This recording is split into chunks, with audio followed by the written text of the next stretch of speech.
Audio's recording. Undercover across the country. Oh my gosh, oh my gosh. What are you signing away? Did I read it? No. Possibility of physical, emotional injury, paralysis, death, and property damage. They just said they don't assume any responsibility for your kid. Oh my God, okay, I've seen it now. The truth about trampoline parks on your marketplace.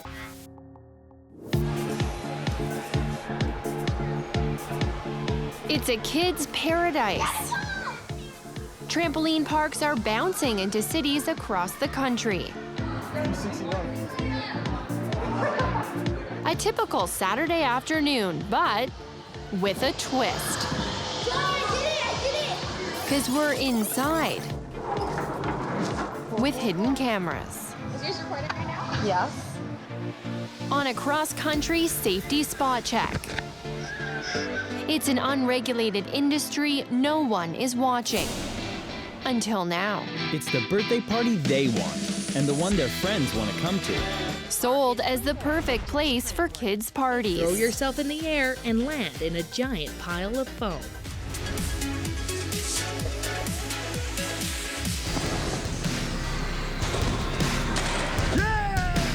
Afternoons of fun. I legit just got stabbed in the hand. I think it was by the spring, I don't know.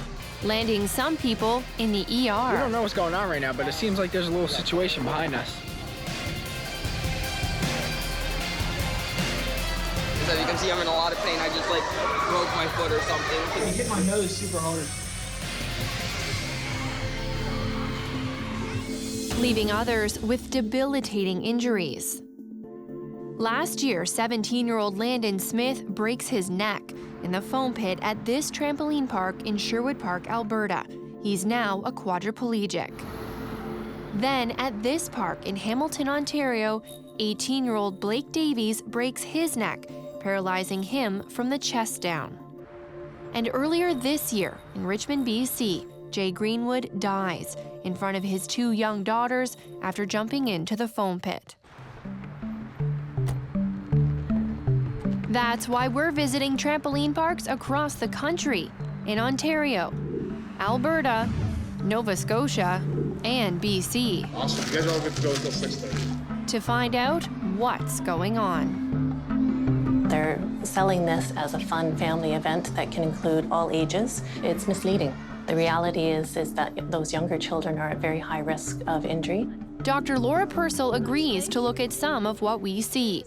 She's part of a team tracking kids' injuries at 18 hospitals across the country. With trampoline parks, the main concern is that the tensile strength of the mat itself is stronger, so that the bounce is harder. So it's more jarring to the body. So kids are getting a lot more leg injuries because of that bounce. The hospital data shows that bounce leads to a higher proportion of lower body injuries at trampoline parks compared to backyard trampolines. The other thing that we see is when there are multiple jumpers on at the same time, a phenomenon called double bounce. One kid is bouncing while the other kid is either coming down or up, and they can't control the bounce. Like what we capture here at this park in the Ottawa area. Watch the little girl in the purple shirt. So they're being affected by the bounce of the other people on the mat. It's one person per trampoline, so you can't double jump. So right there, just done a somersault, landing into a soft pit, which any medical organization that has a statement on trampolines recommends against. Flips. Yep, any kind of flips or somersaults. Yet everywhere we visit at trampoline park, after trampoline park, that's what we see. 36% of children's face and neck injuries in trampoline parks are the result of stunts and flips. Compare that to just 13% in backyard trampolines. There's a little tiny, tiny girl. Oh, she looks wee. Oh, See? she hit the... Yeah, so the potential there is she's on a bouncy surface and lands on a hard surface, sending a shock or jar up her spine. The potential is that you could get a compression fracture of the vertebrae. Just from doing that. That is something this family in Victoria, BC knows too well. Nice to meet you. Come on in. Thank you. Last year, Sylvie Gilbert's daughter's life This is her in this brace. changes forever in a split second. While visiting family in Kelowna, Grandma takes Chelsea and her brother to the local trampoline park, Energyplex. After hearing other kids talk about it, Chelsea decides to do a belly flop into the foam pit. When she landed, her back bent backwards, so she hyperextended her back and she heard a crack. And she had so much pain in that moment. Later, back at Grandma's, I asked her to stand up, and that's when she realized she couldn't stand up. She couldn't feel her legs. Wow. And then she started saying, my bum is burning hot, my legs are burning hot. It's so much pain, Mom. This is the medevac. This is her waiting the day after her injury. Chelsea is airlifted to BC Children's Hospital. It was just sinking in hour by hour how serious the gravity of the situation was. This is spinal cord. This is her legs. This is her inability to walk. Opens up like that, and I had to get that on. Wow. And you wore this for how long? About 6 months? 5 months. When I hit the foam, then I heard a crack, and it really hurt. Did you cry at all? No. Not Just at all? sometimes I didn't cry when it happened. Just sometimes after when I got really scared. Today, they're heading in to yet another physio appointment. And we're gonna bring your hip down a little bit. Can you feel if I were to put a bottle on your back, that wouldn't roll off there? Turns out, when Chelsea does that belly flop, she tears the ligaments in her Bring spine. your back foot in a little bit. Your legs are shorter than mine. She's diagnosed with a spinal cord injury. All your weight forward. We are seeing injuries that are occurring at speed and force that we would not normally see. Krista Williams, Chelsea's physiotherapist. The doctors are predicting that she will need a spinal fusion. If she doesn't have the ligamentous system holding one of her vertebrae in, they actually need to go in and place in hardware, metal, to screw them together so that this will stop moving. How big of a challenge is it for someone to fully recover from this? Is that even possible? We can't return her to how she was before. Okay, 1 foot. She can't keep up with her friends. She can't do the same activities. She can't play soccer. She loves soccer. And I'd cry myself to sleep, just not knowing what kind of pain, what kind of life she's gonna live. Back on our undercover inspection, more close calls. Caught on camera.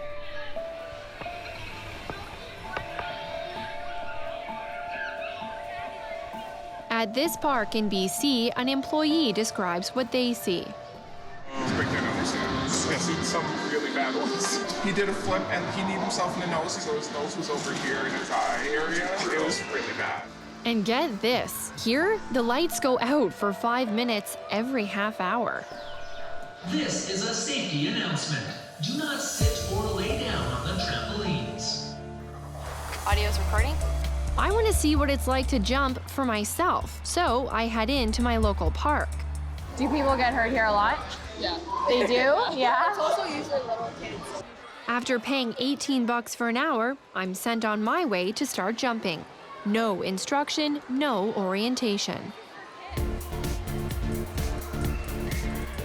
Remember the dangers of double bounce? This sign says always 1 jumper per trampoline.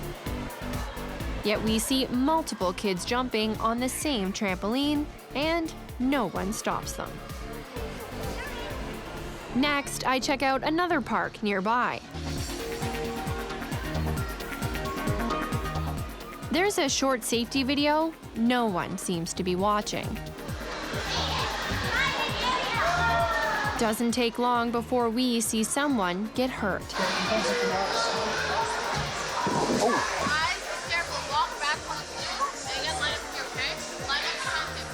Then we watch as this little guy tries to somersault into the foam pit. This is your marketplace. Back on our safety spot check, undercover inside trampoline parks, from popular chains to independents, all across the country. This little boy does a somersault into the foam pit, narrowly missing his head on the edge.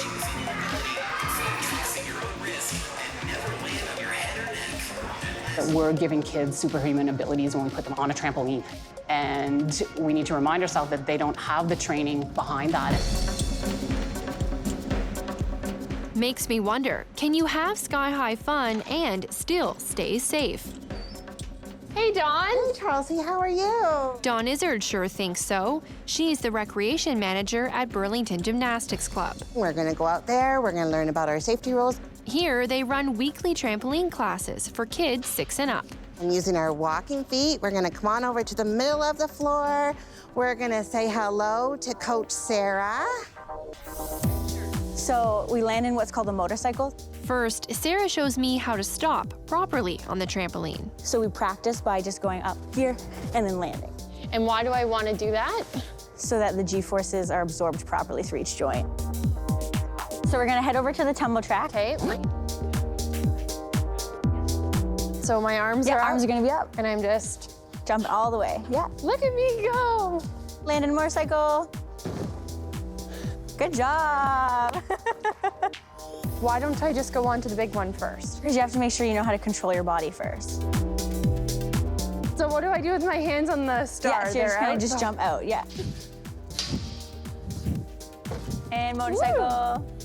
You gotta try and bend your knees a little bit more. Star. Tuck. Oh, wow. Star. Wow. Okay, there you go, good job. Ready to try the real trampolines over here? Okay, move through my arms. Woo! Woo! And then motorcycle to stop. Okay. Good job. What do you think the biggest difference is from coming into a place like this versus just walking into a park? We have our coaches within arm reach all the time of all of our gymnasts that are on the trampoline or the tumble track. Our coaches are all certified. They take trampoline courses. We do in-house training with our trampoline progressions and drills too. Dawn's been coaching for more than 25 years, so we ask her to tag along on our undercover safety spot check. This time, we're checking out aerosports. They're just running, they're just wild. Oh my God, okay, I've seen enough. With employees looking on, kids jump from this block, bouncing from the trampoline onto a hard surface.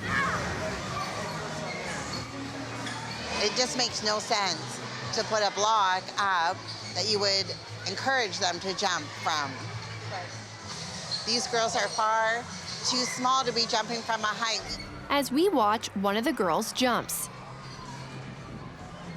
putting her knee into her own eye.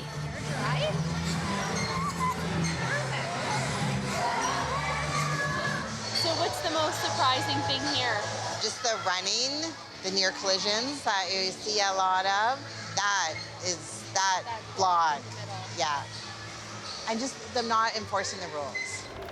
One rule they are enforcing here and at every other park we visit is to make sure everyone signs one of these. What do I have to do to jump? You gotta fill out a waiver.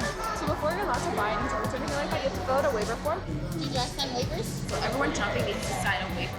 But how many of us actually read those waivers? Come on, strength in numbers. So, trampoline parks, have you been? Yes. You've been? Yes. You guys ever been? I've been to Sky Zone. Anything catch your attention at all about the waiver? I usually don't want to read that kind of stuff. I just sign it. It's a requirement, right? Do you remember reading the waiver? Did I read it? No. I probably didn't read the entire waiver. That's probably the most. You don't think you read the whole thing? No. It's your lucky day because I've got the Sky Zone waiver right here. All right. In exchange for Sky Zone allowing me or my child to participate in trampoline activities, I agree as follows. I understand and accept the risk associated with Sky Zone trampoline and other activities, including the possibility of physical, emotional injury, paralysis, death, and property damage. Specific risks of the trampoline and other activities include cuts, bruises, muscle and joint sprains and strains, broken bones, equipment failure, falling off the equipment. Sky Zone employees have difficult jobs to perform. They seek to create a safe environment, but they are not perfect. Oh my God. They may give incomplete warning or instructions. They cannot watch all participants at all times. The equipment being used might malfunction. I voluntarily accept and assume all risks associated with the trampoline activities at Sky Zone and choose that I participate despite the risks. What do you think? It was somewhat concerning. You're like, wow, broken bones. They're not watching my kids. Yeah. You know, those are two things that, you know, they're kind of scary. Basically, the onus is upon you as the parent to watch your kid at all times. Or the staff who, according to the waiver, or the staff, says, you hope, yeah. They just said they don't assume any responsibility for your kid. Waivers from the other trampoline parks in our survey have similar wording. But we noticed this particular line at Flying Squirrel. There is also a risk that Flying Squirrel employees may be negligent in, among other things, monitoring and supervising use of its equipment and facilities in the maintenance and repair of its equipment and facilities. Yeah, that goes a little far. Well, it's saying that the staff don't take responsibilities for the equipment and stuff like that. That's mad, because you wouldn't expect that. Good. Yeah, no. And listen carefully to this next part. I agreed to give up my rights to sue Sky Zone for any damage, expense, physical or emotional injury, paralysis or death that I or my family or estate may suffer.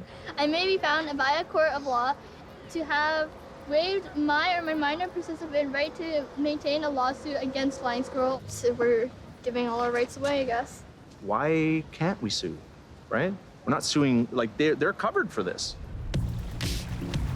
Good question. Time for a little legal advice. In Victoria, I head in to see someone who's represented injured victims at every level of court in Canada. Hi, Darren. Hi. Chelsea from Marketplace. Nice to meet you. We ask lawyer Darren Williams to take a look at a typical trampoline park waiver. I agree on behalf of my child to accept and assume all risks. Okay, that is not binding. I'll say that right now. This agreement purports to have the parent say they accept the risk on behalf of the child. They can't do that. If I'm signing this, I feel like, wow, this seems totally legally binding and extremely intimidating. That's part of the trick, if you will, is to make the person signing the waiver feel like they have no hope around the waiver. When a parent signs on behalf of the child, they can't contract away the child's rights to sue if they're injured. They can't? No. Do you think most people understand that? People are so used to seeing them nowadays that they just assume that they're effective. And that's essentially scares away a large number of people from bringing rightful claims. How was school? Yeah? It's not scaring away Sylvie Gilbert and her daughter, Chelsea. With Williams as their lawyer, they're suing that Kelowna trampoline park, Energyplex. What are you hoping for? How can I change this industry? How can I make it safer? To protect Chelsea for her future, but also to protect other children, to make the industry aware that you can't stand behind these waivers, that you need to protect these children. We reach out to all the parks about their waivers. Most don't address them directly. All of them do say safety is a top priority, and some say they provide training for their staff. Others add they use signs and rules to warn about risks. The truth about trampoline parks on your marketplace. The last stop on our cross-country safety spot check of trampoline parks? You need to sign the waiver. Energyplex in Kelowna, BC. These two boys start double bouncing. The supervising employee intervenes. But then, this baby is allowed to crawl across the trampoline, getting double bounced by an older boy. This sign says, do not enter the foam pit until the landing area is clear. But we see kid after kid not wait before jumping. The employee doesn't stop them, almost getting jumped on himself. It was here in this same foam pit last year that Chelsea Garrett did a belly flop, injuring her spine. The sign also says, no belly flops. I show what happens next to Chelsea's mom, Sylvie. That little boy looks like he's thinking about, oh, God, did a belly flop. What? Where's the staff? That was the platform I jumped off. That one right there? Yeah. Oh my God. Oh my God. Yeah, that's exactly what I did. Even after it happened, they know it happened. They didn't tell anyone to stop. We ask Energyplex to come on camera and explain. They say no and add they can't talk about Chelsea's case because it's before the courts. When we share the results of our safety spot check with the parks, some tell us they're concerned about our findings. A few say they follow voluntary industry guidelines. A couple say they'd welcome government regulation. A business providing an activity has to provide reasonably safe premises. In the case of trampoline parks, there really is no government oversight right now. There's a loose standard adopted partially by the industry, but not very well followed at all, or proven to be safe. So until someone is watching, watch out for yourself.